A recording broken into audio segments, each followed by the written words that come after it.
Bismillah. Assalamualaikum warahmatullahi wabarakatuh. Alhamdulillah. Alhamdulillah nahmaduhu wa nasta'inuhu wa nastaghfiruh wa na'udzu billahi min shururi anfusina wa min sayyiati a'malina. Man yahdihillahu fala mudilla lahu wa man yudlil fala hadiya lahu.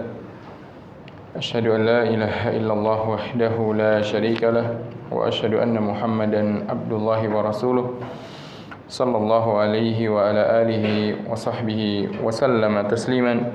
Yaqulu Allah tabaraka wa ta'ala, ya ayyuhalladzina amanu taqullaha wa qulu qawlan sadida yuslih lakum a'malakum wa yaghfir lakum dhunubakum wa man yuti'illaha wa rasulahu faqad faza fawzan 'azima. Amma ba'd. Ikhwani wa akhwati fid din, rahimani wa rahimakumullah.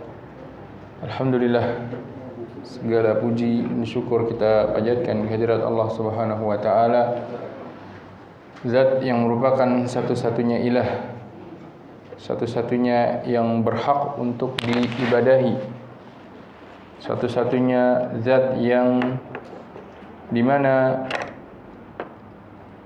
Dia telah memberikan kepada kita karunia dengan karunia yang begitu besar dan begitu banyak, terlebih bagi orang-orang yang beriman dengan karunia keimanan dan karunia diutusnya Nabi yang mulia Muhammad SAW untuk mengajarkan kepada manusia tentang segala bentuk kebaikan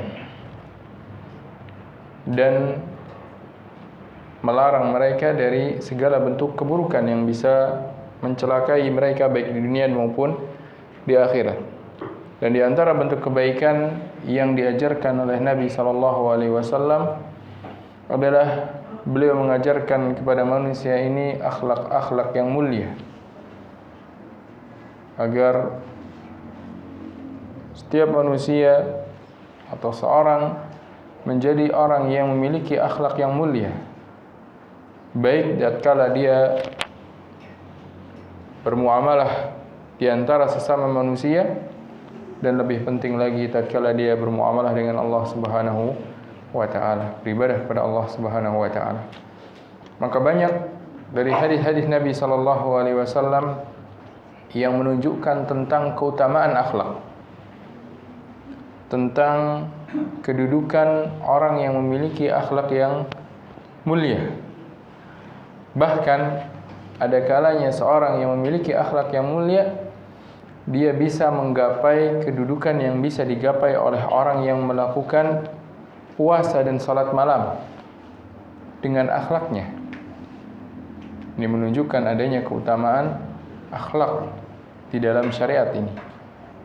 Terlebih apabila seorang menggabungkan antara dua hal.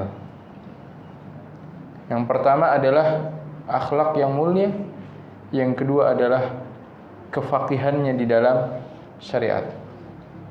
Maka apabila menggabungkan di dalam dirinya dua hal tersebut, maka merupakan sebuah kebaikan di atas kebaikan, sebuah keutamaan yang sangat besar. Dan karena pentingnya hal tersebut dan besarnya keutamaan yang didapatkan orang yang memiliki dua hal tadi, menggabungkan dua hal tadi, yaitu kefaqihan dia dalam agama dan akhlak yang mulia, maka Imam Al-Bukhari rahimahullah membawakan dalam kitab beliau ini yang berjudul Al-Adabul Mufrad sebuah bab yang menekankan kembali tentang pentingnya akhlak serta menegaskan tentang lebih utamanya apabila akhlak tersebut digabungkan dan disertai dengan kefaqihan seseorang di dalam ilmu agama.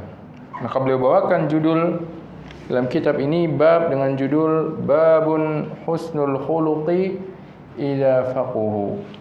Bab keutamaan berakhlak yang mulia apabila dia juga faqih terhadap agamanya. Dua hal yang manusia di dalamnya terbagi menjadi empat kalau kita ingin mengkategorikan. Yang pertama, orang yang kehilangan dua-duanya, tidak menjadi orang yang faqih, tidak pula memiliki akhlak yang mulia. Maka yang seperti itu, orang itu sungguh celaka. Dia tidak faqih tentang agamanya, tidak paham tentang agamanya, tidak paham tentang perintah-perintah Allah, larang-larangan Allah. Sehingga dia banyak meninggalkan kewajiban-kewajiban, dia melakukan hal yang diharamkan. Selain itu dia pun tidak memiliki akhlak yang mulia, perangai yang baik.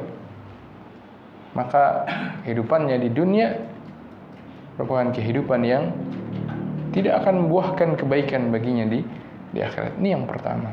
Dia meninggalkan kedua-duanya. Yang kedua, orang yang dia memiliki kefaqihan.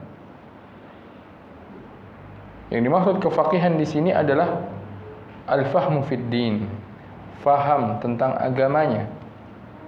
Kalau dikatakan faham tentang agama, maka mencakup paham dalam permasalahan-permasalahan ibadahnya, paham dalam masalah muamalah-muamalahnya, paham tentang akhlak-akhlak yang diajarkan oleh Allah dan Rasulnya. Karena yang maksud dengan al-fiqhu secara istilah syar'i, al-fiqhu itu artinya adalah faham. Faham di sini mencakup paham agama secara keseluruhan bentuk syariat. Tidak hanya faqih dalam urusan ibadah. Karena definisi ilmu al-fiqh, terkadang seorang memaknai al-fiqh tersebut dengan definisi yang diberikan oleh para ulama belakangan. Memaknai faqih, orang yang faqih adalah orang yang faham tentang ilmu fikih saja, tidak paham tentang permasalahan akidah, tidak paham tentang permasalahan akhlak-akhlak yang lainnya.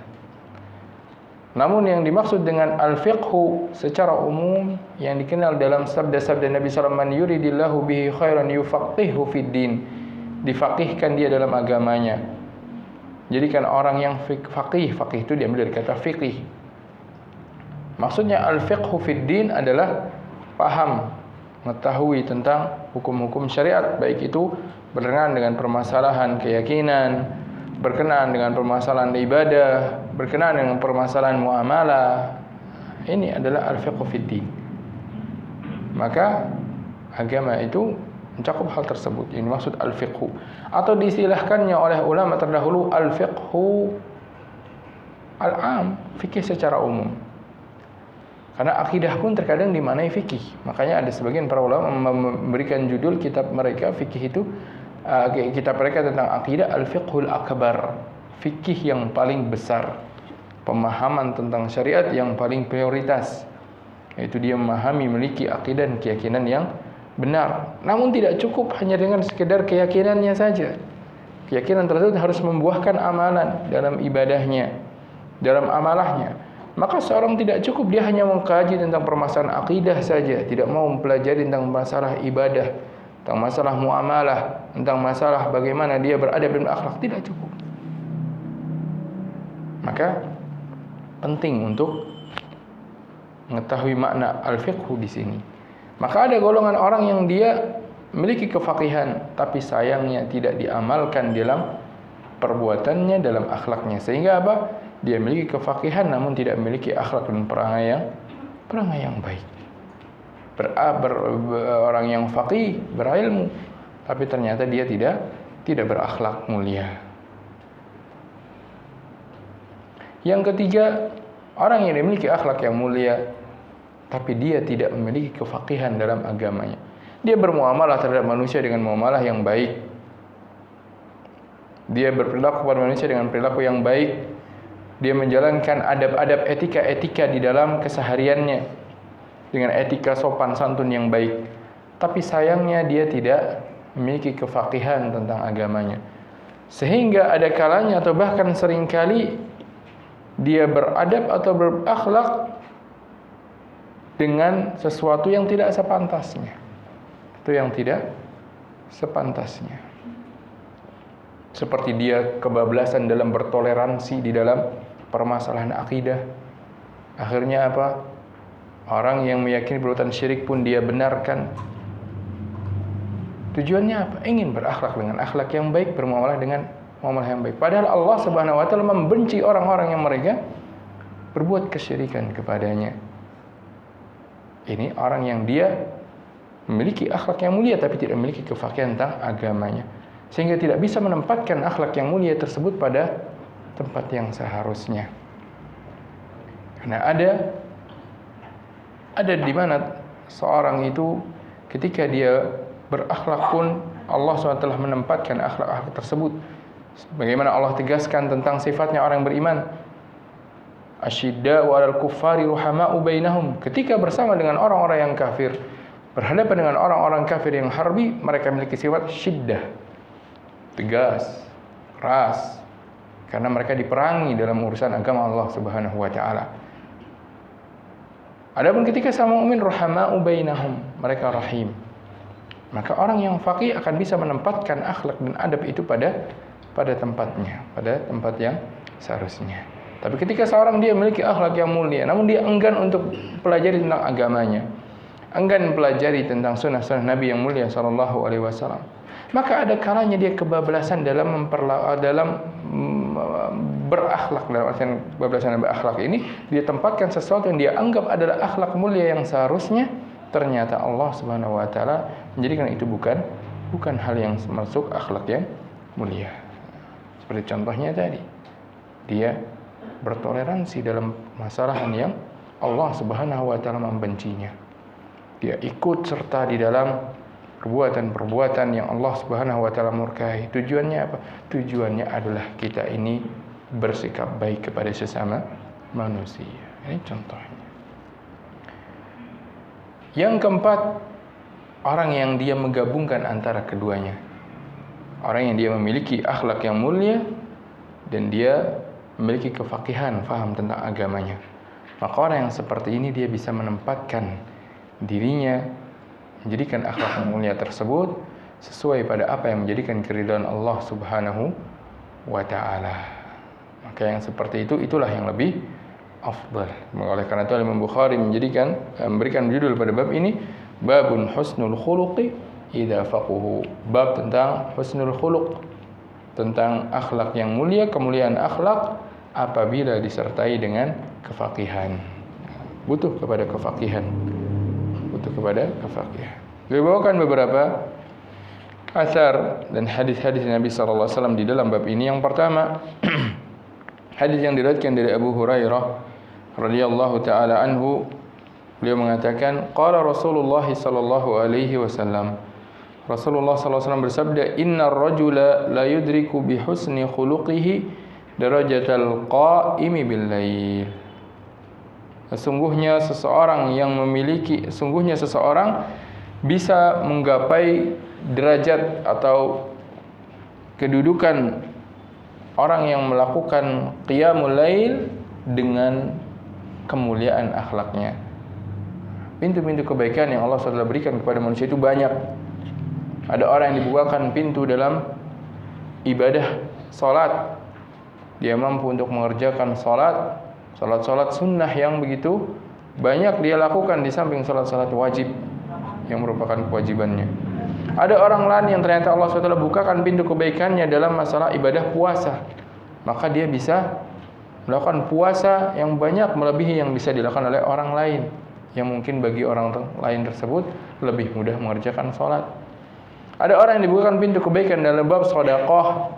Ada orang yang diberikan kebaikan dalam bab tentang husnul khuluq, bermuamalah terhadap manusia dengan akhlak yang baik. Maka ada kalanya seorang itu tidak mampu untuk mengumpulkan semua pintu kebaikan di dalam dirinya. Tidak bisa untuk menjalankan semua bentuk ibadah karena syariat ini banyak sekali pintu-pintu kebaikan yang mendatangkan keridhaan Allah Subhanahu wa taala. Dan seorang tidak mampu untuk terus-terusan. Bahkan di antara kasih sayang Allah, Allah tidak mewajibkan semuanya. La yukallifullahu nafsan illa wus'aha.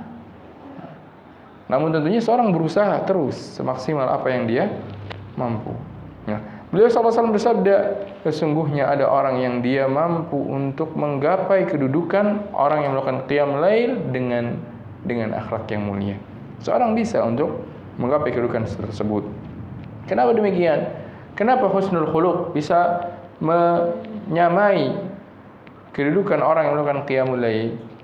Husnul khuluq yang dimaksud adalah husnul khuluq dalam semua perbuatannya, bukan husnul khuluq yang dimaksud hanya orang yang husnul khuluq di dalam interaksi terhadap orang di dalam beberapa permasalahan saja. Husnul khuluq itu mencakup sakhawah bin nafs, kedermawanan, kemurahan hatinya.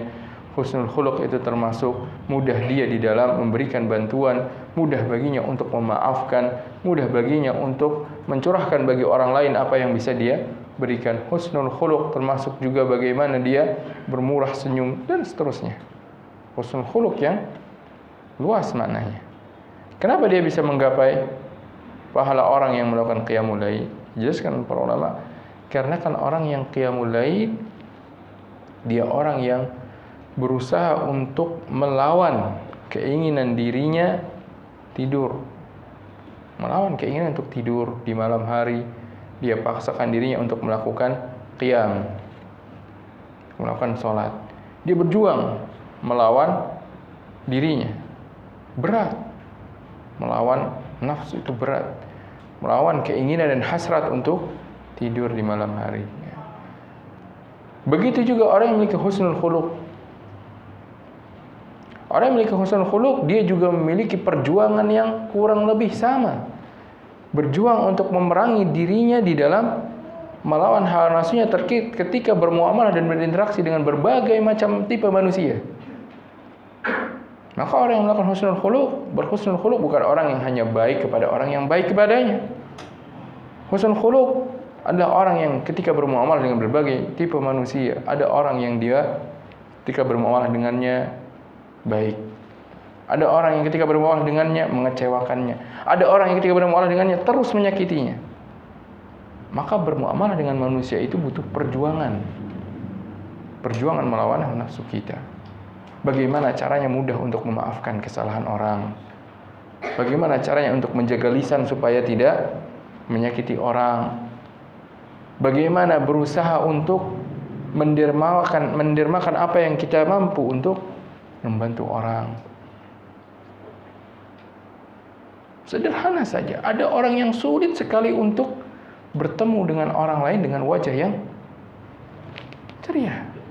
Ada orang yang ketika dia berwajah ceria hanya pilih-pilih orang saja. Kalau dia pada orang yang menurut dia baik, dia akan berwajah ceria. Ketika dia bertemu dengan orang yang sering menyakitinya, sering berbuat salah kepada dia, cemberut saja. Berat untuk senyum juga.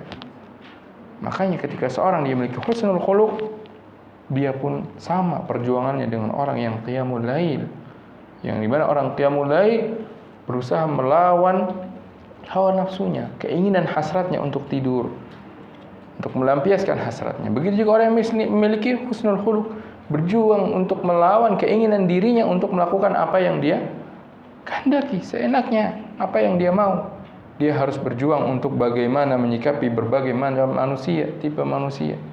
Ada yang senang dengan dia, ada yang tidak senang dengan dia, ada yang terus menggunjing dia, ada yang terus menyakiti dia, ada yang terus berusaha untuk menjatuhkannya. Tapi ketika seorang memiliki khuluq kepada semuanya, tidak pilih-pilih, maka dia sanggup untuk menundukkan hawa nafsunya. Makanya keutamaannya juga seperti keutamaan orang yang melakukan qiyamul lail. Berat, perjuangannya berat. Karena makna husnul khuluq itu bukan hanya orang yang dia berperilaku baik kepada sebagian orang, berperilaku buruk kepada sebagiannya lainnya. Tidak. Maka Nabi SAW bersabda, "Innar rajula la yudriku bi husni khuluqihi darajatal qa'imi bil lail." Sesungguhnya seorang dia mampu untuk menggapai derajat atau keutamaan orang yang melakukan qiyamul lail dengan akhlaknya yang baik. Ini menunjukkan keutamaan akhlak yang baik. Dan akhlak yang baik itu perlu dilatih. Perlu melatih diri untuk berakhlak yang baik. Minimal latih dulu kepada keluarga kita, kepada anak-anak, kepada istri kepada suami, kepada orang tua, itu dilatih dulu kepada orang-orang terdekat, belum lagi kepada tetangganya, belum lagi kepada orang yang lainnya, belum lagi lebih berat lagi kepada orang yang tidak menyukainya. Semoga Allah SWT mengkurniakan kepada kita akhlak-akhlak yang mulia. Hadis yang berikutnya masih dari Abu Hurairah radhiyallahu taala anhu, beliau mengatakan, Sami'tu Abul Qasim yaqul, aku mendengar Abul Qasim yaitu Nabi sallallahu alaihi wasallam bersabda, khairukum islaman ahasinukum akhlaqan idza faquhu. Yang terbaik di antara kalian keislamannya, yang paling baik di antara kalian keislamannya adalah yang paling baik akhlaknya idza faquhu, kalau dia faqih. Berarti apa tambahannya? Faqih. Ketika dia bisa menggabungkan antara akhlak mulia dan kefaqihannya dalam agama, pahamnya dia tentang agama, tentang hukum-hukum Allah Subhanahu wa taala, tentang apa akidah-akidah yang benar, atau cara beribadah dan bermuamalah yang benar.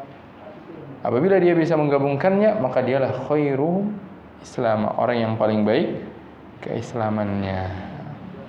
Maka bukan hanya berakhlak yang baik, tapi juga butuh untuk berjuang menjadi orang yang paham tentang syariat Allah Subhanahu wa taala, agar keislamannya menjadi keislaman yang baik, keislaman yang baik. Khairukum islaman ahasinukum akhlaqan idza faquhu. Baik-baik kalian dalam keislamannya adalah yang paling baik akhlaknya kalau dia faqih.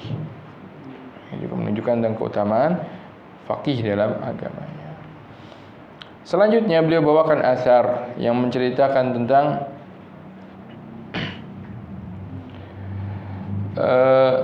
Zaid bin Thabit, seorang sahabat Nabi sallallahu alaihi wasallam. Dari Thabit bin Ubaid beliau mengatakan, "Ma ra'aitu ahadan ajalla ila jalasa ma'al qaum wa la afkaha fi baitihi min Zaid bin Thabit."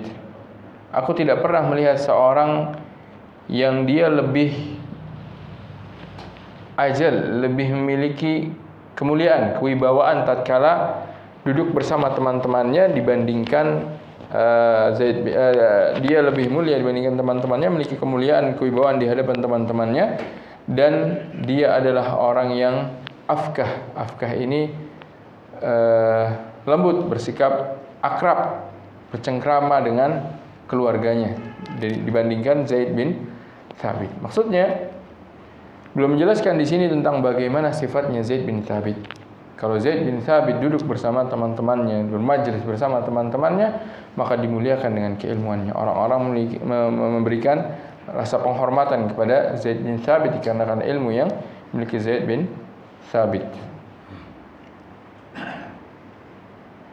Adapun ketika beliau berada di rumahnya, maka didapati beliau di rumahnya adalah orang yang baik kepada anggota keluarganya. Beliau bercengkrama dengan anggota keluarganya, beliau bersikap baik. Ini menunjukkan bahwasanya beliau menggabungkan antara dua hal.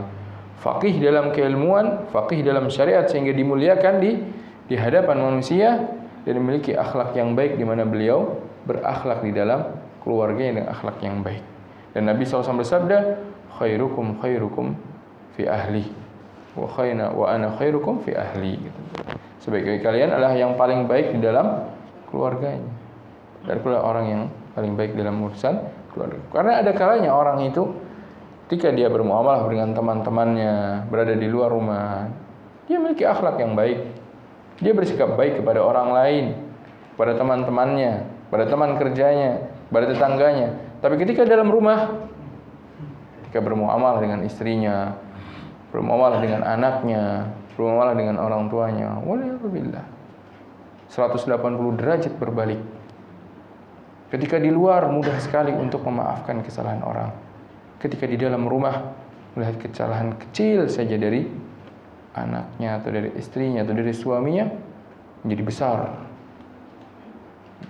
Ini menunjukkan bahwasanya apa? Dia hanya terlihat baik tatkala berhadapan di orang lain. Ketika berhadapan dengan orang yang paling dekat, dia malah justru menjadi orang yang tidak memiliki akhlak yang baik. Padahal apa? Padahal orang yang paling berhak untuk mendapatkan kebaikan kita adalah orang yang terdekat dengan kita. Anak-anak paling berhak untuk mendapatkan kebaikan kita. Orang tua kita paling berhak untuk mendapatkan kebaikan kita. Orang tua suami istri. Maka hak-hak mereka lebih besar sebelum hak-hak orang lain. Makanya seorang ketika dia berinfak, kepada siapa dia diperintahkan untuk mendahulukan setelah dirinya? Kepada keluarganya. Berikan makan kepada anak-anaknya, berikan makan kepada istrinya, berikan kepada orang tuanya. Baru setelah itu kepada orang lain yang terdekat dan terdekat. Ada orang yang ketika dia dengan orang lain, teman-temannya, mudah bagi dia untuk berbagi. Sering berbagi kepada mereka, bermurah hati, dermawan sekali. Tapi ketika sudah masuk di rumahnya, anaknya pun tidak pernah diberikan hadiah. Anaknya pun mungkin tidak pernah disentuh, disayang, dicium keningnya, atau dipuji kebaikannya. Lupa dia bahwasanya apa? Orang yang paling dekat dengan dia adalah anggota keluarganya. Orang yang paling berhak untuk mendapatkan kebaikannya adalah anggota keluarganya. Makanya Nabi SAW bersabda, sebaik-baik kalian adalah sebaik-baik orang yang berperilaku baik terhadap keluarganya. Dan aku adalah orang yang baik dalam keluargaku. Nah, di sini Imam Bukhari membawakan athar mengisahkan tentang bagaimana Zaid bin Thabit, sahabat Nabi sallallahu alaihi wasallam. Zaid bin Thabit, seorang yang ma'ruf, bahkan beliau termasuk katib, penulis Al-Quran. Beliau sebelum Al-Quran itu dibukukan, Al-Quran itu terpencar-pencar. Di antara yang banyak menulis sebelum itu adalah Zaid bin Thabit. Makanya ketika Abu Bakar, kemudian Utsman bin Affan bermaksud mengumpulkan Al-Quran dalam satu mushaf, di antara yang dipanggil adalah Zaid bin Thabit radhiyallahu taala. Maka keilmuannya tidak diragukan. Dikisahkan tentang bagaimana perilakunya di rumah, wala afkah fi baiti. Orang yang paling afkah ini paling mudah untuk bersenda gurau, bercengkrama, dekat, akrab. Orang yang mudah untuk berinteraksi di dalam rumahnya. Menunjukkan tentang keutamaan menggabungkan antara akhlak dan kefakihan dalam urusan agama. Selanjutnya dari Abdullah bin Amr radhiyallahu taala anhuma, beliau mengatakan, arba'u khilalin idza u'titahunna fala yadhurruka ma uzila anka minad dunya. Ada 4 hal yang apabila engkau diberikan oleh Allah kesempatan untuk mendapatkannya, maka tidak perlu khawatir kehilangan kepentingan dunia. Ada 4 hal. Apabila 4 hal tersebut engkau diberikan kesempatan untuk melakukannya, maka enggak usah ragu lagi untuk meninggalkan kenikmatan yang sedang didapatkan dalam urusan dunia.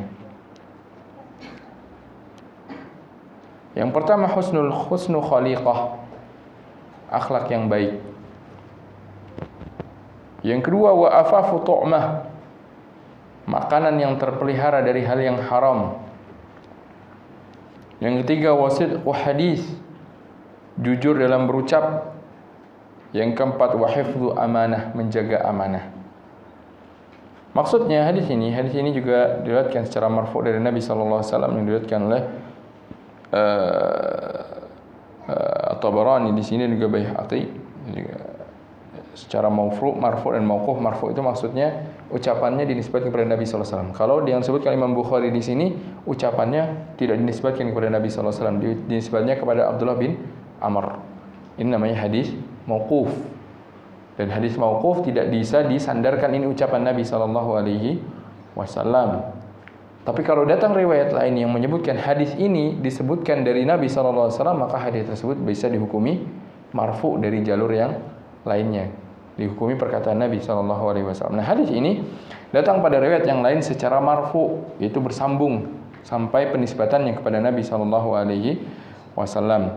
Di mana maknanya adalah barang siapa diberikan 4 hal, maka tidak perlu khawatir dia kehilangan dunianya. Maksudnya, apabila seorang dia sedang berada dalam sebuah kenikmatan dunia, dia memiliki jabatan atau dia mendapatkan sebuah pekerjaan yang menguntungkan, enak, nyaman, gajinya besar, bisa mencukupi kebutuhannya. Tapi ternyata hal tersebut bertentangan dengan salah satu dari 4 hal ini. Maka dia dianjurkan untuk melakukan salah satu dari 4 hal ini atau keempat hal ini meskipun harus meninggalkan dunianya. Yang pertama apa? Husnu khaliqah, dia berakhlak baik. Dia berakhlak yang baik. Meskipun dia harus apa? Meskipun dia harus kehilangan dalam urusan dunianya. Namun ketika dia berakhlak yang baik, maka itu akan lebih baik dibandingkan urusan dunianya. Dibandingkan urusan dunianya. Contohnya apa? Berakhlak yang baik. Contohnya dia lebih mengedepankan untuk memaafkan terhadap orang yang melakukan kesalahan padanya dibandingkan dia harus menuntut. Maka yang seperti itu lebih baik dia memaafkan meskipun haknya tidak kembali. Haknya tidak kembali, rugi dia dalam urusan dunia. Yang tadinya merupakan suatu hak yang harusnya dia dapatkan. Tapi dia bermaksud untuk bermurah hati, memberikan maaf kepada orang yang menggoliminya. Maka itu lebih baik dibandingkan dia menuntut haknya kembali. Maka Allah sudah perintahkan khudil afwa wa'mur bil urf. Maafkanlah dan perintahkan pada perkara yang ma'ruf. Meskipun tidak dilarang dia untuk menuntut haknya.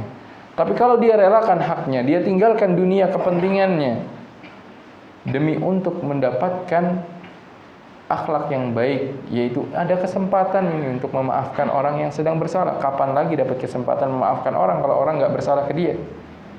Ini kan bermaksud ingin apa? Bermurah hati. Ada kesempatan untuk memaafkan, maka dia lebih mengedepankan memaafkan dibandingkan menuntut hak. Maka yang seperti itu lebih baik.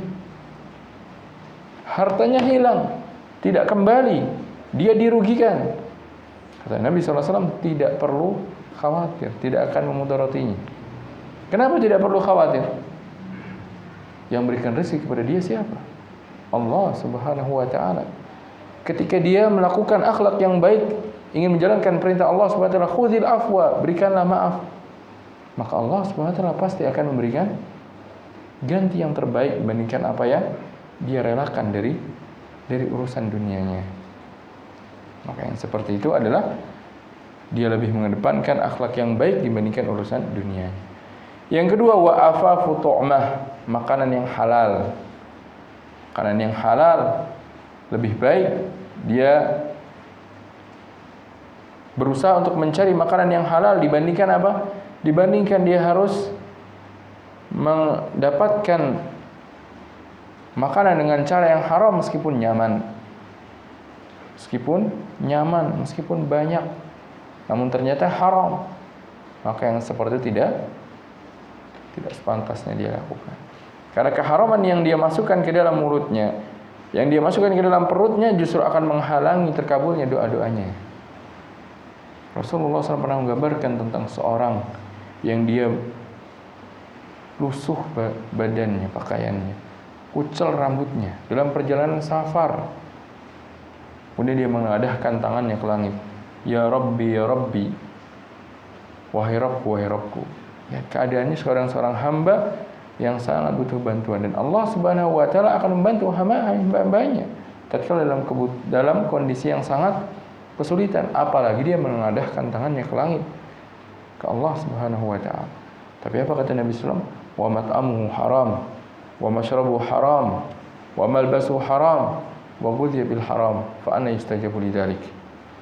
Makanannya haram, minumannya juga haram. Makanannya didapat dengan cara yang haram, minumannya juga demikian, pakaiannya juga demikian, badannya diberikan gizi dengan cara yang haram. Fa ana yustajabu lidzalik, kata Nabi sallallahu alaihi wasallam. Maka bagaimana mungkin akan dikabulkan permohonan doanya? Maka prinsip hidup seorang mukmin adalah lebih baik mendapatkan makanan yang baik, yang halal, meskipun sedikit susah, daripada apa? Dia mendapatkan makanan yang serba kecukupan, banyak, tapi didapatkan dengan cara yang haram. Apakah akan memudaratinya? Tidak akan memudaratinya. Nabi SAW mengabarkan, tidak akan memudaratinya seorang yang apabila dia lebih mengedepankan 4 hal ini, lebih mengedepankan untuk berakhlak yang baik, lebih mengedepankan untuk mencari makanan yang halal. Yang ketiga, wasidqu hadis, jujur. Ketika dia jujur, ternyata harus mengorbankan kenyamanan yang dia dapatkan sekarang. Ketika dia jujur, akhirnya dia harus diturunkan dari jabatannya. Ketika dia jujur, dia malah dipersulit urusan dunianya oleh orang-orang yang memaksanya untuk tidak berperilaku jujur. Namun dia lebih depankan untuk berperilaku jujur. Maka tidak perlu khawatir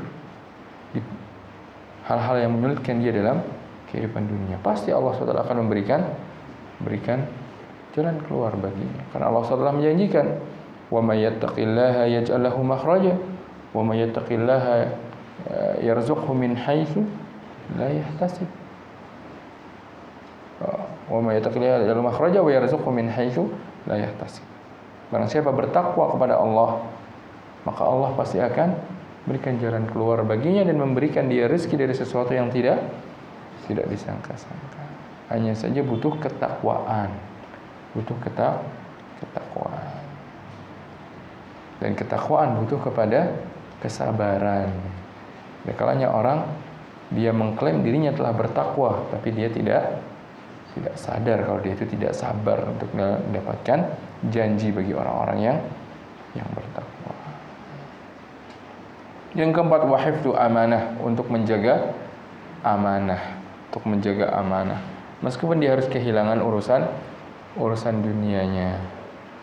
Orang yang dia menunaikan amanah yang dimaksud amanah dalam urusan harta maupun amanah dalam urusan tugas-tugas. Itu amanah yang diberikan kepadanya, dia berusaha untuk memenuhinya, untuk menunaikan amanah. Dia ditugaskan untuk menugaskan demikian dan demikian. Ketika dia tugaskan ternyata bertentangan dengan keinginan orang-orang yang inginkan dia untuk tidak menunaikan amanah tersebut, dan dia akan dipersulit kalau dia harus menentang mereka. Maka bagi seorang yang beriman, dia akan lebih mengedepankan untuk menunaikan amanah dibandingkan harus mendapatkan keuntungan dunianya, karena tidak akan memudaratinya. Ketika dia dikucilkan hanya gara-gara menunaikan amanah, ketika dia disingkirkan gara-gara menunaikan amanah. Maka 4 hal ini atau yang disampaikan oleh Nabi SAW di sini dalam hadis lain yang marfu' haruslah menjadi prinsip hidup seorang muslim. Dia harus lebih mengedepankan berakhlak mulia, jujur dalam berkata, menjaga amanah, dan berusaha untuk mencari makan yang halal, meskipun itu harus kehilangan urusan dunianya, kehilangan pekerjaannya, kehilangan jabatannya, dikucilkan dari teman-temannya yang selama ini dekat dengannya, berperilaku baik kepadanya. Semua itu tidak akan memudaratinya. Sebagian Nabi SAW telah menjanjikan tersebut. Fala yadurruka ma uzila anka minad dunya. Maka tidak akan memudaratimu sesuatu yang telah dijauhkan darimu dalam kenikmatan dunia. Karena yang berikan rezeki kepada kita Allah Subhanahu wa taala. Kalau kita takwa kepada Allah Subhanahu wa taala, maka Allah pasti akan memberikan rezeki yang lebih kepada kita. Berikan rezeki dari sesuatu yang tidak kita sangka-sangka. Hadis yang selanjutnya dari Abu Hurairah radhiyallahu taala anhu, beliau mengatakan, qala Nabi sallallahu alaihi wasallam, Nabi sallallahu bersabda, tadruna ma aktsaru ma yudkhilun nar? Qalu Allahu wa rasuluhu a'lam. Qala al-ajwafan al-farju wal fam. Wa aktsaru ma yudkhilul jannah taqwallahi wa husnul khuluq. Tahukah kalian apa yang paling banyak memasukkan manusia ke dalam neraka? Maka para sahabat radhiyallahu ta'ala anhum mengatakan, Allah dan Rasulnya lah yang lebih mengetahui. Maka Nabi SAW bersabda, al-ajwafan, dua anggota tubuh yang memiliki rongga, al-farju wal-fam, yaitu kemaluan dan mulut. Kemaluan dan mulut, dua hal yang banyak masukkan ke dalam neraka. Karena disebabkan dua hal ini, dikarenakan urusan syahwatnya, urusan syahwat, memenuhi syahwat kemaluannya, maka banyak manusia terjerumus ke dalam perbuatan-perbuatan yang diharamkan, memakan harta yang haram, melakukan perbuatan perzinahan atau hal-hal yang lain. Dua hal ini adalah dua hal yang sangat banyak menjerumuskan manusia ke dalam neraka. Begitu juga mulut. Mulut ini kayak dikatakan suatu yang bisa mencelakakan kita sendiri. Maka Nabi SAW bersabda, wa hal yakubbun nasu fin nari illa hasaidu alsinatihim.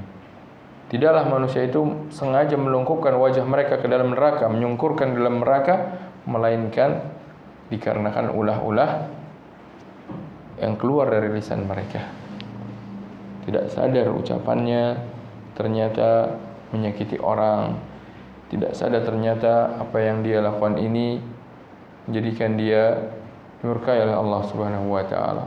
Dia berdusta, dia menggibah, dia mencaci, dia menyebarkan kebohongan, menyebarkan kesesatan dengan lisannya, dengan lidahnya, yang dengan mudah sekali lidah ini berucap. Waliyahulillah. Maka dua hal ini, barang siapa menjaga keduanya, maka Allah dan Rasulnya menjamin baginya surga. Barang siapa karena dua hal ini dia umbar untuk memenuhi hasrat keduanya, maka dia akan masuk ke dalam neraka.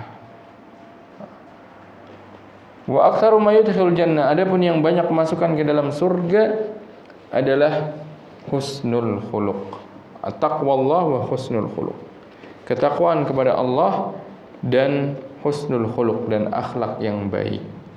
Maka akhlak yang baik memiliki peran dan keutamaan di dalam menggapai surga. Seorang yang memiliki akhlak yang baik, maka dia akan dimasukkan ke surga oleh Allah Subhanahu wa taala. Yang selanjutnya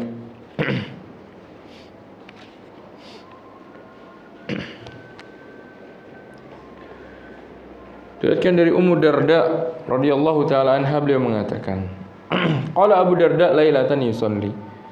Pada suatu malam Abu Darda salat malam. Faja'ala yabki wa yaqul Allahumma ahsanta khalqi fahassin khuluqi hatta asbah. Suatu ketika Abu Darda, yaitu suaminya, melakukan salat malam kemudian menangis sambil berdoa kepada Allah Subhanahu wa taala, ya Allah, Engkau telah memperbagus perawakanku, maka perbaguslah akhlakku. Dia berdoa agar Allah SWT berikan kepadanya husnul khuluq, kemuliaan akhlak, sebagaimana Allah telah memberikan kepadanya kemuliaan tubuh, keindahan tubuh. Hatta asbah, sampai subuh beliau terus berdoa seperti itu. Qultu, maka Ummu Darda mengatakan, ya Abu Darda, ma yahsunu khuluq, ya Abu Darda, kana du'auka mundzul laila illa fi husnil khuluq. Wahai Abu Darda, kenapa doamu itu sejak malam tadi selalu dalam urusan husnul khuluq saja? Minta akhlak yang baik. Faqala ya Ummu Darda, wahai Ummu Darda, innal abdal muslim yahsunu khuluquhu hatta yudkhilahu husnu khuluqihil jannah wa yasi'u khuluquhu hatta yudkhilahu su'u khuluqihil nar. Wahai Ummu Darda, sungguhnya seorang hamba yang muslim, apabila dia berperilaku yang baik, berakhlak yang baik, maka akhlak yang baik tersebut akan menjadikan dia masuk ke dalam surga. Dan apabila dia berakhlak yang buruk, maka akhlak buruk yang tersebut akan masukkannya ke dalam neraka. Wal abdul muslim yukfaru lahu wa huwa naim. Dan seorang hamba yang muslim akan diampunkan baginya meskipun dia tidur. Qalat, maka Ummu Darda mengatakan, qultu ya Abu Darda, kaifa yukfaru lahu wa huwa naim? Dia mana mungkin seorang hamba dia tidur tapi kok diampunkan baginya. Dia itu tidak beribadah tapi kok mendapatkan ampunan dengan tidurnya. Apa kata berda, yaqumu akhuhu minal lail fayajtahidu fayad'ullaha fayastajibu lah wa yad'u li akhihi fayastajibu lahu fihi. Iya, dia tidur, tapi saudaranya yang mendapatkan perlakuan baiknya, yang dia berbuat baik kepada saudaranya, dia berdiri sholat malam, minta ampun kepada Allah untuk dirinya dan untuk teman yang berperilaku baik kepadanya. Maka akhirnya apa? Allah pun mengabulkan kedua-dua doanya. Allah ampunkan kepada kedua-duanya.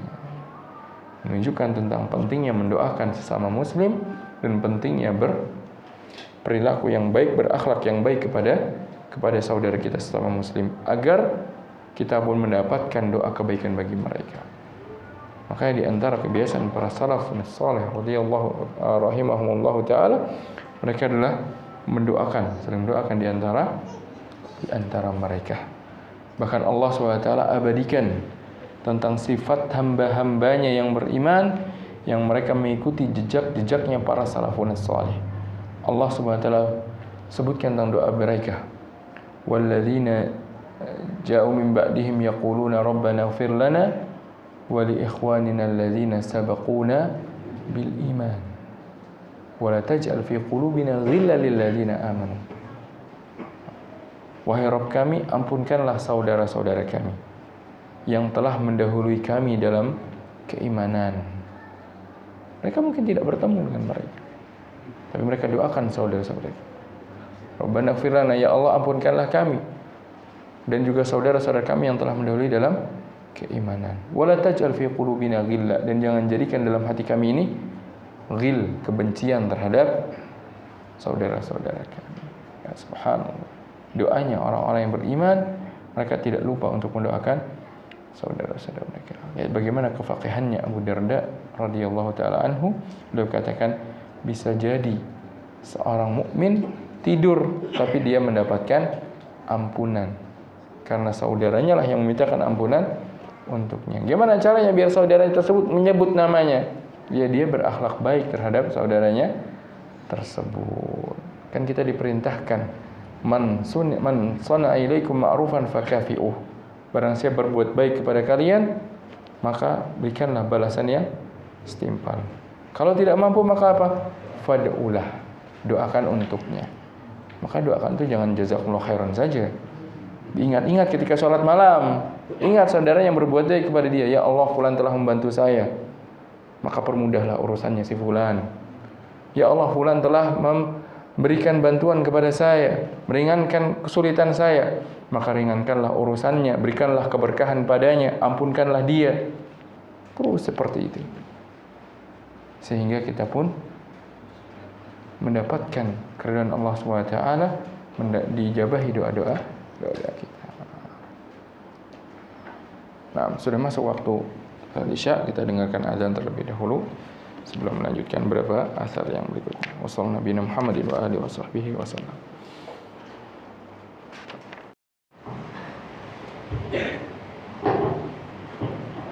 Baik, kita lanjutkan hadis yang berikutnya.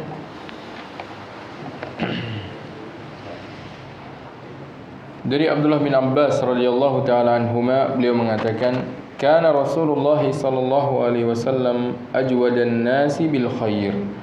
Wa kana ajwadu ma yakunu fi Ramadan hina yalqahu Jibril.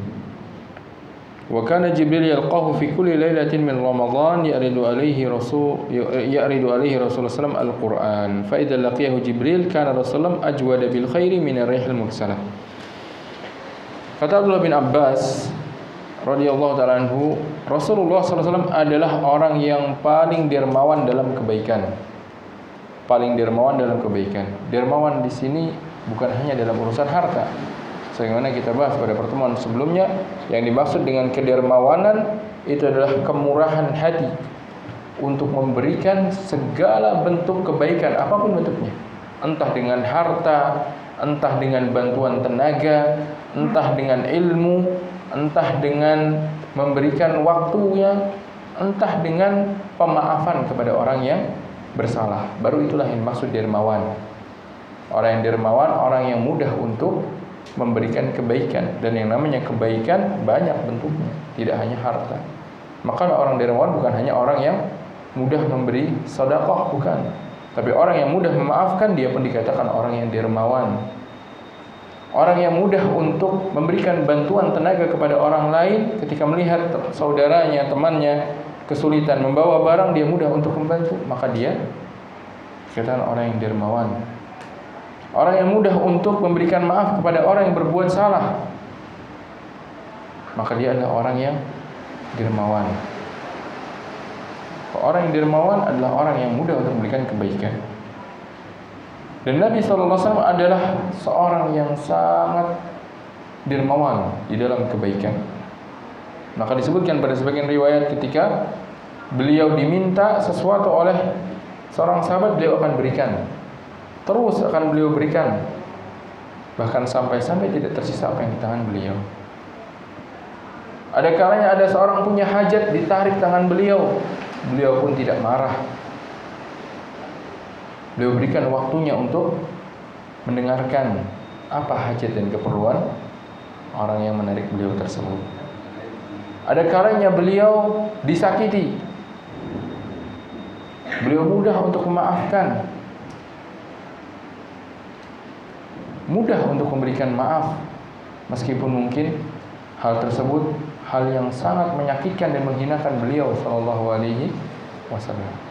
Lihat bagaimana paman beliau tercinta Hamzah dibunuh, kemudian dicincang mayatnya. Yang membunuhnya ketika bertaubat masuk dalam Islam, Nabi SAW mudah untuk memaafkannya. Lihat bagaimana orang-orang yang sebelum mereka masuk Islam, mereka memerangi Nabi SAW, menghina Nabi, menyakiti Nabi SAW.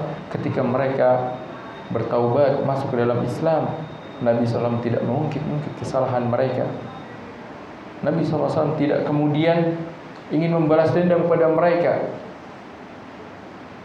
tidak membeda-bedakan mereka dan kaum muslimin yang lain. Menunjukkan betapa dermawannya Nabi SAW. Mudah untuk memberikan, maknanya dermawan. Entah harta, entah waktu, entah tenaga, entah pemaafan. Bahkan seorang muslim harusnya dermawan meskipun dengan sekedar senyuman. Maka mudah untuk berikan senyuman kepada saudaranya ketika dia bertemu, berjumpa. Makanya kan Nabi SAW menyebutkan bahwasanya jangan kalian sepelekan perbuatan ma'ruf, meskipun dengan sekedar bertemu dengan saudaramu kemudian engkau pasang wajah yang manis, senyum. Kenal tidak kenal, baru pertama ketemu, jangan berikan kesan pertama itu malah kesan yang buruk. Kalanya orang ketika belum kenal, wah, waspada dulu, nanti saya berperilaku baik takutnya dikerjain. Ya, Nabi SAW memerintahkan kita bermuka yang manis, dermawan dulu dengan senyuman. Maka Allah SWT pun akan dermawan terhadap kita dalam rezeki dan anugerah nikmat-nikmat yang lainnya. Maka Nabi SAW adalah orang yang paling dermawan. Wa kana ajadu ma yakunu fi Ramadan, dan kedermawanan beliau akan terus bertambah dan semakin bertambah pada bulan Ramadan. Bulan Ramadan harus lebih dermawan lagi. Bulan Ramadan jangan malah gampang marah-marah. Ini lagi lapar nih, nggak tahu apa orang lapar. Ini bukan dermawan jadinya, malah bakhil dalam hal memaafkan ketika puasa. Makanya Nabi SAW menganjurkan apa ketika orang berpuasa kemudian dia diajak bertengkar. Apa yang dia katakan? Inni shaim, saya sedang berpuasa. Bukan maksudnya ini saya lagi puasa, nanti awas tunggu kalau udah buka. Bukan itu maksudnya.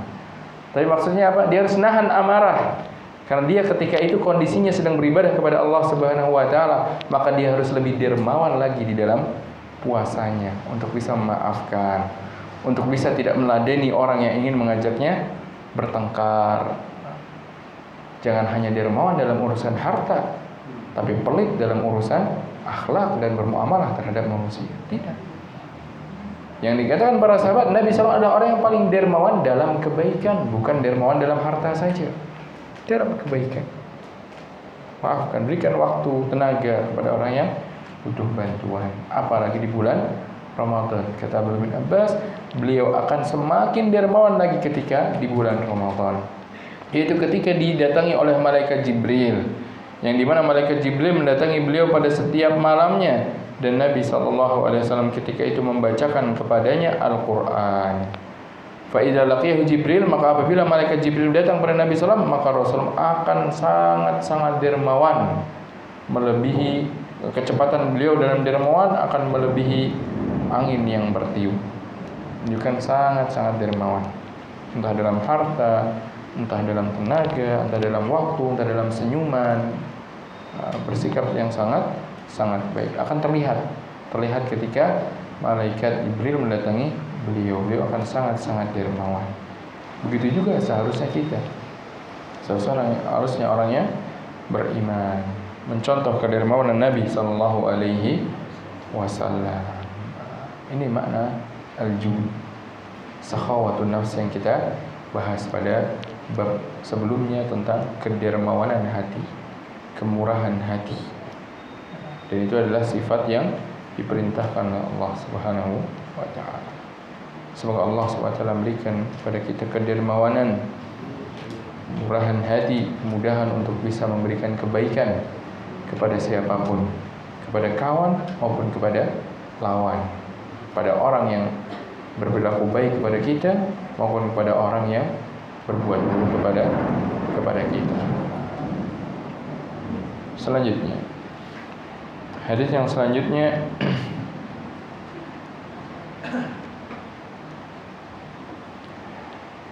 dari Abu Mas'ud Al-Ansari radhiyallahu ta'ala anhu, beliau mengatakan, Rasulullah SAW bersabda, "Husiba rajulun mimman kana qablakum." Ada orang yang dari kalangan umat sebelum kalian, dia dihisab, yaitu dihitung amal-amal kebaikannya. Falam yujad lahu minal khairi illa annahu qad kana rajulan yukhalitun nas wa kana musran. Ternyata enggak didapati tersisa kebaikan-kebaikannya yang bisa masukkan dia ke dalam surga. Tidak tersisa kebaikan yang lebih untuk bisa menandingi keburukannya. Karena amalan seorang hamba, kelak amalan kita akan dihisab dan ditimbang oleh Allah Subhanahu wa taala. Amal baik, amal buruk. Ketika amal baiknya lebih berat, maka kebahagiaanlah yang kita dapatkan. Faman thaqulat mawazinuhu fahuwa fi 'isyatir radiyah.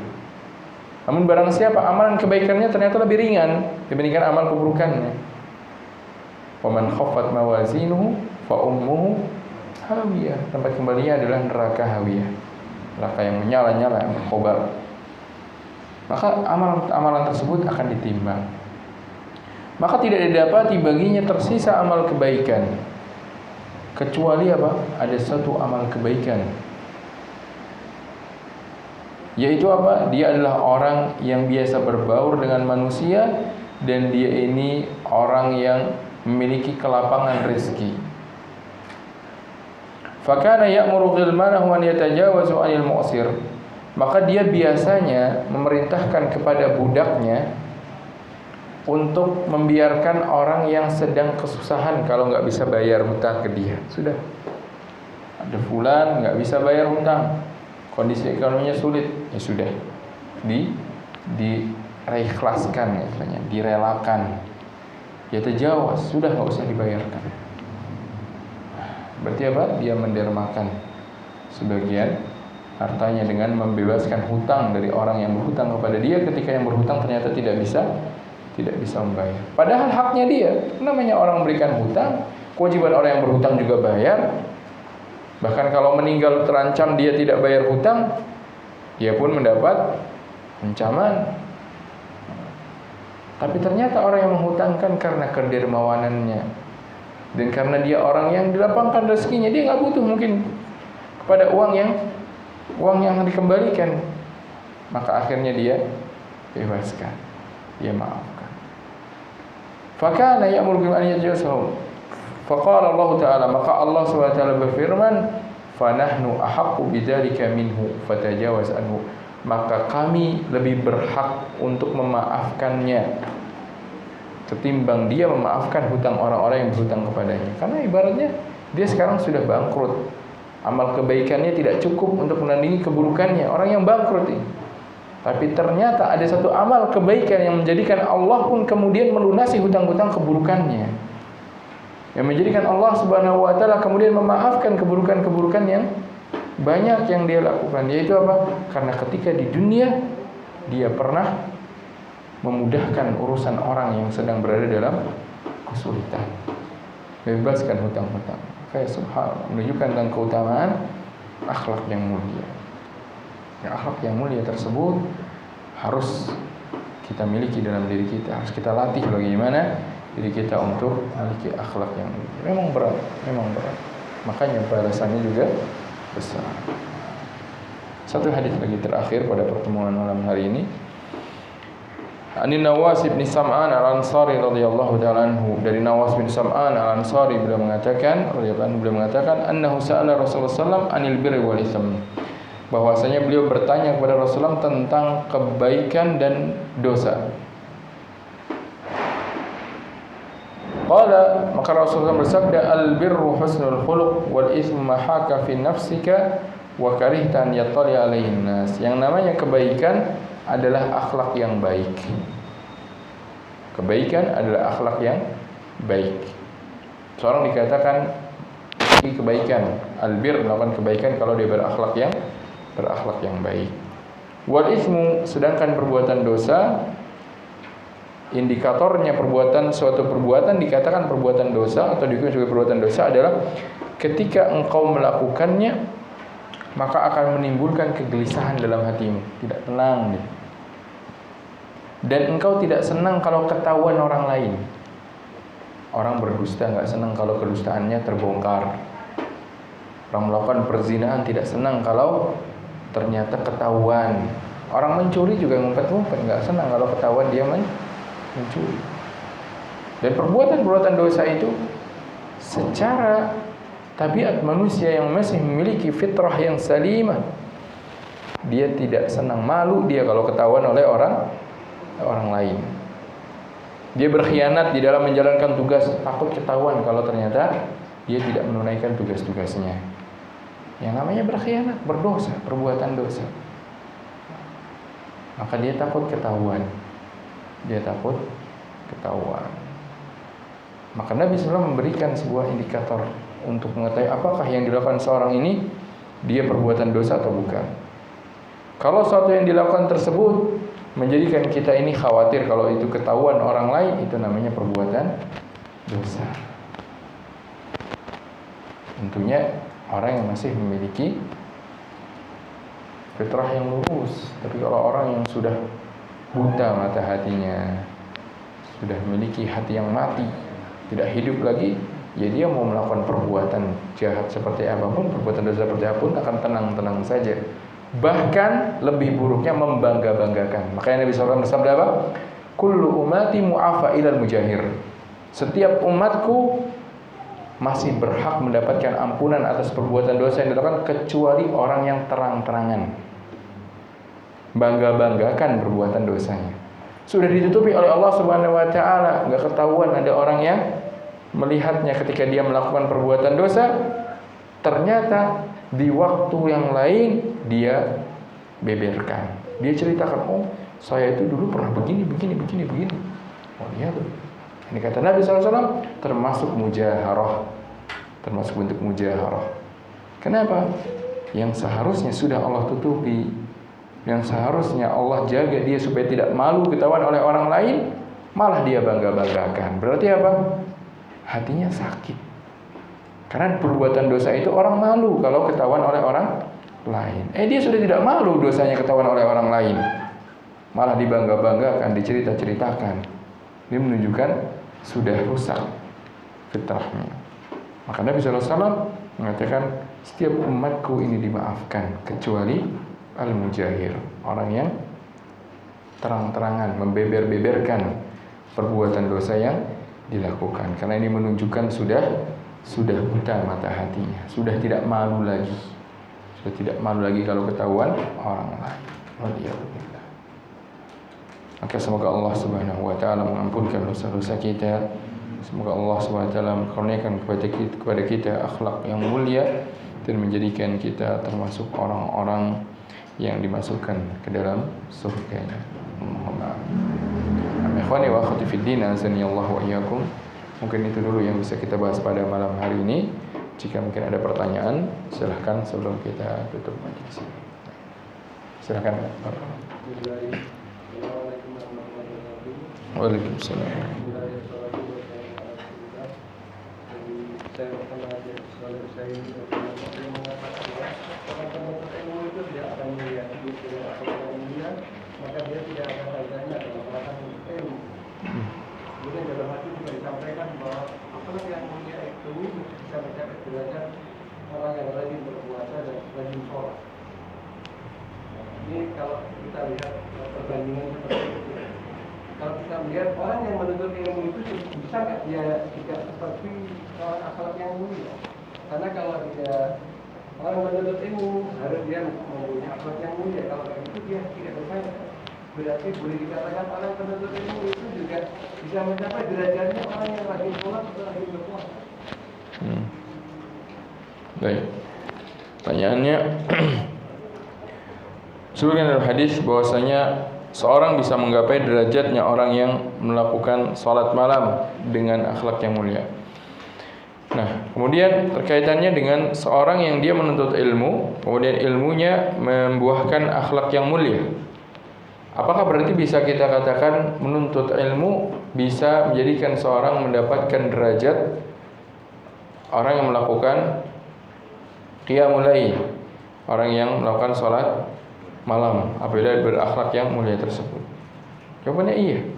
Apabila seorang penuntut ilmu, seorang yang dia belajar faqih terhadap syariat Allah Subhanahu wa taala, kemudian dia menerapkan dalam akhlaknya, dalam kesehariannya, maka menjadi orang yang akhlak yang mulia, maka dia bisa mendapatkan keutamaan derajat orang yang melakukan qiyamul lail. Karena Nabi SAW menjelaskan bahwasanya sesungguhnya innar rajula la yudriku bi husni khuluqihi darajata al-qa'imi bil lail. Sesungguhnya seorang bisa menggapai kedudukan dan derajat orang yang melakukan salat malam dengan akhlaknya yang mulia. Dan akhlak mulia yang dia dapatkan dengan menuntut ilmu tentunya akan menjadikan dia menggapai derajatnya qiyamul lail, derajatnya orang yang melakukan qiyamul lail. Maka itu menunjukkan pentingnya menuntut ilmu apabila diamalkan. Tapi kalau menuntut ilmu tidak diamalkan, maka Rasulullah SAW bersabda bahwasanya la tazulu qadama 'abdin yaumal qiyamati hatta yus'ala an umrihi fima afnah wa an ilmihi madza amila bihi atau madza amila fihi. Tidak akan bergeser kedua kaki seorang hamba kelak pada hari kiamat sampai dia selesai ditanya tentang umurnya, dalam hal apa dia habiskan, dan tentang ilmunya, dalam hal apa dia amalkan ilmu-ilmu tersebut. Apakah ilmu yang sudah dia dapatkan dia telantarkan begitu saja, atau ilmu yang sudah dia dapatkan kemudian dia amalkan untuk menggapai keridhaan Allah Subhanahu wa taala. Semua itu akan ditanya oleh Allah Subhanahu wa taala. Apabila ilmu yang dia dapatkan ilmu tentang perkara yang wajib, kemudian dia abaikan tidak mengerjakan perkara yang wajib, maka dia berdosa. Telah tegak baginya hujah tentang wajibnya amalan tersebut, ternyata dia tinggalkan. Apabila ilmu yang dia dapatkan ilmu tentang perkara-perkara yang sunnah, yang tidak sampai pada hukum yang wajib, namun dia abaikan begitu saja, dia tinggalkan, enggan untuk mengerjakannya, maka dia pun akan diminta pertanggungjawabannya. Kenapa diabaikan? Kenapa tidak digunakan untuk menggapai keridhaan Allah Subhanahu wa taala, untuk mendapatkan kecintaan Allah Subhanahu wa taala? Karena kecintaan Allah bisa didapatkan apabila seorang itu terus merutinkan amalan-amalan yang nafilah, sebagaimana disebutkan Nabi sallallahu alaihi wasallam dalam sebuah hadis yang lain. Rasulullah sallallahu alaihi wasallam bersabda, bahwasanya Allah berfirman, "Wa ma yazalu 'abdi yataqarrabu ilayya bin nawafili hatta uhibbahu." Dan apabila seorang hambaku tersebut setelah mengerjakan yang wajib, dia tambah dengan amalan-amalan nafilah, amalan-amalan yang sunnah. Apabila dia terus melakukannya, maka niscaya aku akan mencintainya. Kecintaan Allah didapat dengan terus berusaha untuk memperbanyak amalan-amalan yang sunnah. Ilmu yang telah dia dapatkan dia amalkan, baik ilmu tentang perkara yang wajib maupun tentang perkara yang sunnah. Maka mempelajari sesuatu ini adalah wajib, ini sunnah, bukan untuk pilih-pilih. Makanya para sahabat ketika Nabi SAW perintahkan, mereka tidak bertanya terlebih dahulu, ya Rasulullah ini wajib atau sunnah? Tidak, mereka jalankan. Tapi ketika ada sesuatu yang ternyata tidak bisa dilakukan, barulah di situ berperan pengetahuan tentang ini wajib atau sunnah. Kalau wajib, maka apa yang harus dia lakukan sebagai penggantinya? Kalau itu bisa diganti, contohnya sholat wajib dalam kondisi berdiri, itu hukumnya wajib. Ketika dia tidak mampu berdiri, maka dia harus bertanya, lalu bagaimana saya harus mengganti kewajiban berdiri dalam sholat? Dengan cara duduk. Ketika yang lain, misalkan dia tidak menghafal kecuali surat Al-Fatihah, sholat, ketika sholat hanya membaca surat Al-Fatihah. Setelah surat Al-Fatihah dia tidak membaca surat yang lain. Ternyata membaca surat selain Al-Fatihah hukumnya tidak wajib. Maka ya tidak mengapa kalau memang dia tidak menghafal selain surat Al-Fatihah, tidak ada yang perlu dia ganti dari bacaan-bacaan yang lainnya. Tidak perlu dia ganti dengan berzikir setelah baca surat Al-Fatihah. Maka peran untuk mengetahui hukum-hukum amalan itu wajib atau sunnah atau mubah itu adalah ketika seorang meninggalkannya. Adapun ketika seorang mendapatkan perintah anjuran, dia tidak perlu bertanya sebenarnya, ini wajib atau sunnah. Ini akan menimbulkan dia pilih-pilih di dalam mengerjakannya, akan menjadikan dia tidak semangat. Oh, ini hukumnya hanya sunnah-sunnah saja. Maka kita dapatnya ada seorang ketika dia malas untuk mengerjakan perkara yang sunnah, alasannya apa? Ini kan hanya sunnah. Bukan ini hanya sunnah, tapi menunjukkan tidak semangatnya dia untuk menggapai keridhaan Allah Subhanahu wa ta'ala, meskipun tidak dihukumi berdosa. Maka seorang yang dia mempelajari ilmu, mengamalkan ilmu sampai membuahkan akhlak yang baik, niscaya dia akan mendapatkan derajat orang yang dia melakukan qiyamul lail, salat pada malam hari. Begitu tingginya derajat akhlak yang mulia itu, sehingga mungkin mengimbangi akhlak yang mulia itu dengan menuntut ilmu. Kalau mungkin tidak menuntut ilmu, tidak akan mencapai akhlak yang mulia. Kemudian dengan akhlak yang mulia itu dia mencapai derajat sholat malam. Di dalam hadis yang lain, dengan akhlak yang mulia itu bisa mencapai derajatnya rajin sholat dan rajin berpuasa. Berarti seorang rajin sholat dan rajin berpuasa itu kemudian dilihat dan dimaksud mungkin puasa-puasa sunnah ya. Yeah. Kemudian juga sholat sunnah. Jadi begitu tingginya mencapai derajat akhlak itu, sehingga begitu tidak semudah seperti itu kan. Yang jelas dengan cara amalan-amalan tadi yang dengan lumayan atau rajin sholat sunnah, rajin puasa sunnah, atau rajin menuntut ilmu gitu. Iya, yang dimaksud dengan tiang sholat dan puasa tersebut tentunya yang sunnah. Karena kalau yang wajib, tidak bisa akhlak yang baik mengganti ibadah wajib. Sudahlah, saya berakhlak yang baik saja, meskipun sholatnya bolong-bolong. Tidak, berakhlak yang baik saja meskipun puasa Ramadannya ditinggalkan. Tidak, amalan yang wajib tidak bisa tergantikan dengan sekedar dia berperilaku yang baik. Nah, yang dimaksud di situ adalah ibadah-ibadah yang sunnah. Nah, ibadah-ibadah yang sunnah adalah nilai plus, karena Allah SWT membagi manusia ini terbagi menjadi 3. Summa awrasnal kitaba alladziina istafaina min ibadina faminhum dzalimun linafsihi wa minhum muqtasidun wa minhum sabiqun bil khairat. Kami wariskan kitab kepada hamba-hamba kami, maka di antara mereka ada yang zalim terhadap dirinya sendiri, meninggalkan hal yang wajib, melakukan hal yang haram. Di antara mereka ada yang muqtasid, tengah-tengah, melakukan hal yang wajib, meninggalkan yang haram, tapi malas untuk mengerjakan yang sunnah.